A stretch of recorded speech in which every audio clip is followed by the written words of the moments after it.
on live. Well done. Yeah.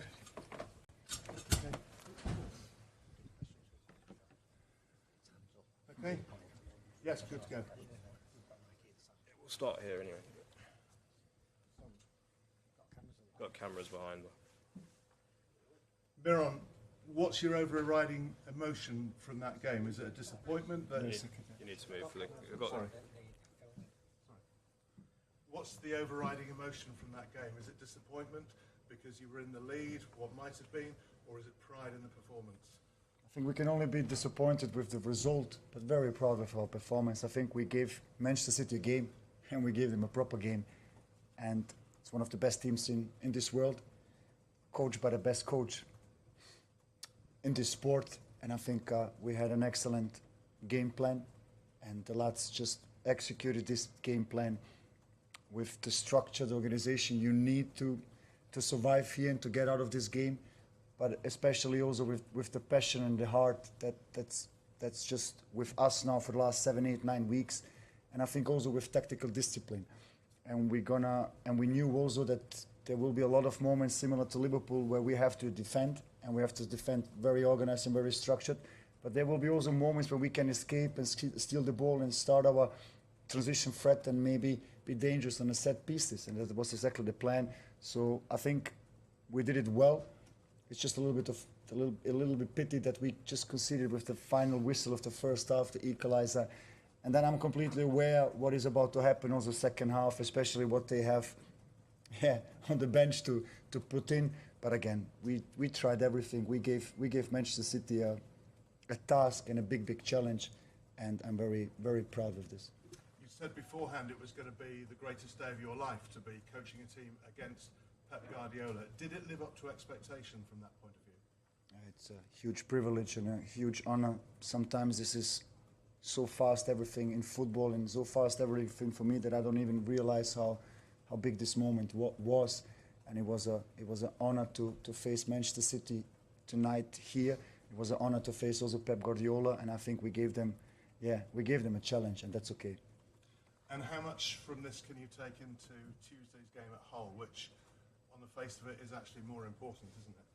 A lot, because this will give us the confidence boost. We are hard to beat, we are hard to play, and this is always the right ingredients, especially in our situation when we're facing a potential relegation. We will need exactly this spirit, and then we will collect all the points we have to stay up.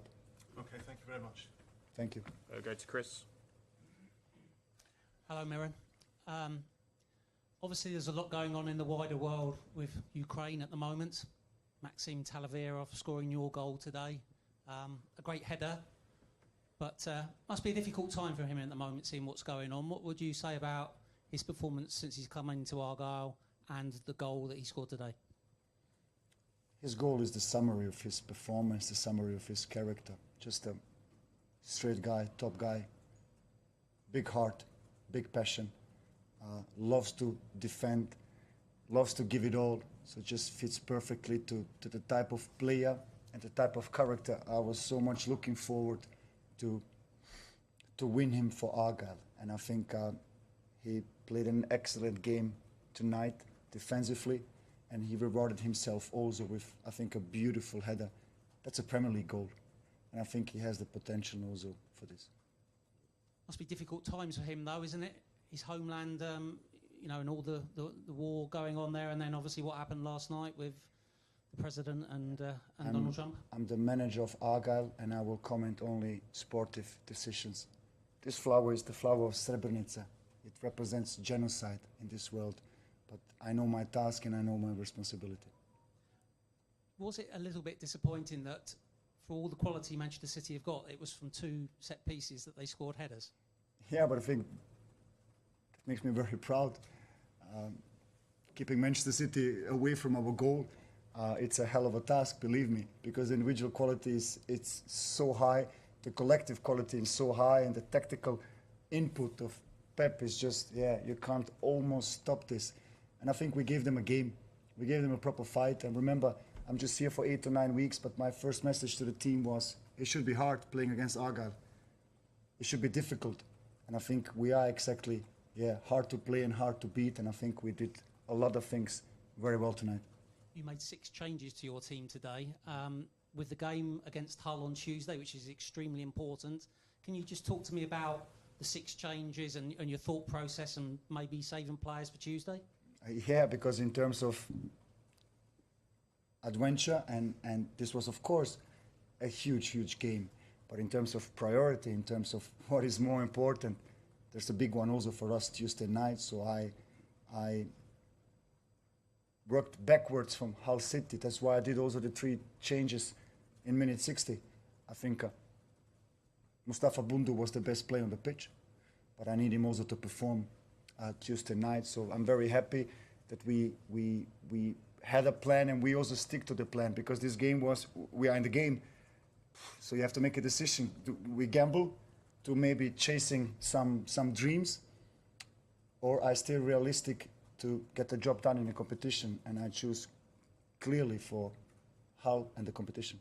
Last one for me. What were your feelings when you went onto the pitch? You had an embrace with Pep Guardiola, which looked very friendly, and then you've gone across to the near 8,000 Argyle fans who I'm sure have had a great day. Can you just sort of sum up your emotions, immediately after the game?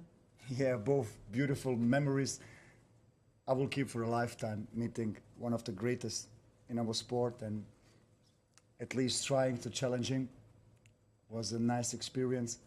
And after we scored the first goal, I just quickly looked up who is the goal scorer. As soon as I realized it's Maxime, I just turned to right to see the green wall celebrating, because I simply didn't want to miss that moment.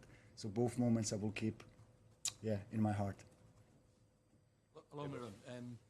Do you think your players allowed themselves to dream for a few seconds just before the half-time? 1 minute had gone up, City were about to make a substitution. Do you think there was just maybe a little lapse in concentration when you didn't need it? But that's normal almost, because it's not about only this action, it's about consistently staying online. Because City is just there in every second, in every moment, and you have to be online consistently. And I think we just did it, well.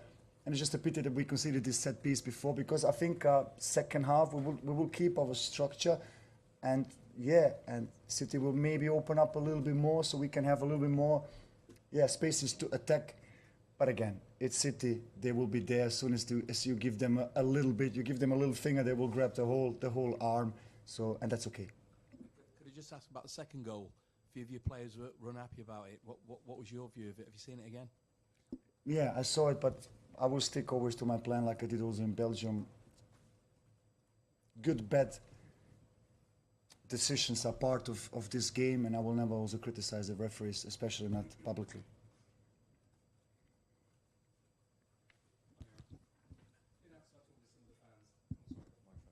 Hi there, Miron. Been outside talking to some of the Argyle fans. The general feeling is one of pride. Would you say that matches what the players are feeling right now? Yeah, this was also the message inside the locker room, that we can be disappointed with the results, and we are sportsmen. We want to win the game, even though I know this is a big logo over there. It's no doubt, but we are proud, and I think also we are very proud because we gave the Green Army, our supporters, I think an incredible run in the FA Cup, beating Liverpool at home, having this momentum also tonight, especially after the first goal. So I think we gave them a lot to be proud of, and I think we gave them also some memories they can keep for a long time. I think we're in a good way, and we just have to continue. Thank you. That's all for me. Thank you, Miron. Thank you.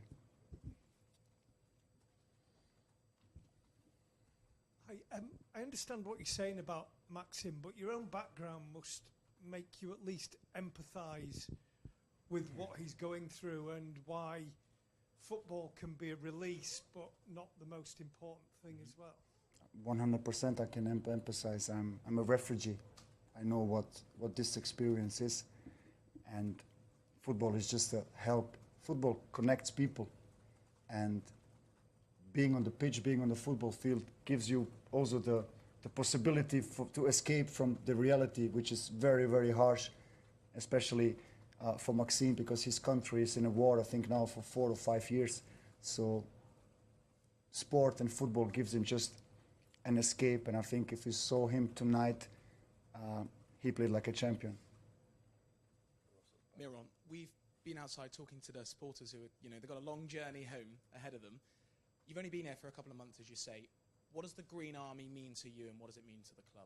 It means a lot to us, because this is exactly the 12th man you need in good times, but especially in very challenging times. And these are challenging times for us, but there is hope and there is light on the end of the tunnel, and we can see this clearly. And I think also the Green Army can see that there is hope and there is belief. And I think we gave them nice moments to remember, but also nice moments in the competition for the last 1.5 months. I'm just here for 1.5 months. We believe, and we believe together, and it's a hell of a ride until the next, for the next 12 weeks. But I think we are ready to challenge this also. Do last one there, and then we're done. Hi, Miron. You spoke about how much pride you had going up against Guardiola, and the fact that you could pit your wits essentially against one of the best managers in the world. Could you give me like one thing that you feel like you're going to take away from this match? I know you're going to go home, debrief properly, and like properly go through the match, but just off the strength of that 90 minutes and going up against Guardiola, and as you said, pushing his team all the way, what's one thing that you'd like take away from this game and think I might implement that going forward, or that's something that I never expected at the top level? Mm-hmm. To be consistently in the game, to not throw away a second, especially against an opponent like Manchester City, and then just to enjoy also the moment. I think we gave them a good structure, good organization, but we gave them also the solution how to defend, so we actually have a chance to defend and to enjoy defending. And these moments are so important, to stay always online, to stay always in the game, to read the game. Maybe then we can protect this 1-1 before the halftime a little bit better. And the second that I will always keep in my memory is just the goal we scored and the noise on my right shoulder. That was beautiful. Thanks, everyone. Cheers. Good night. Thank you very much.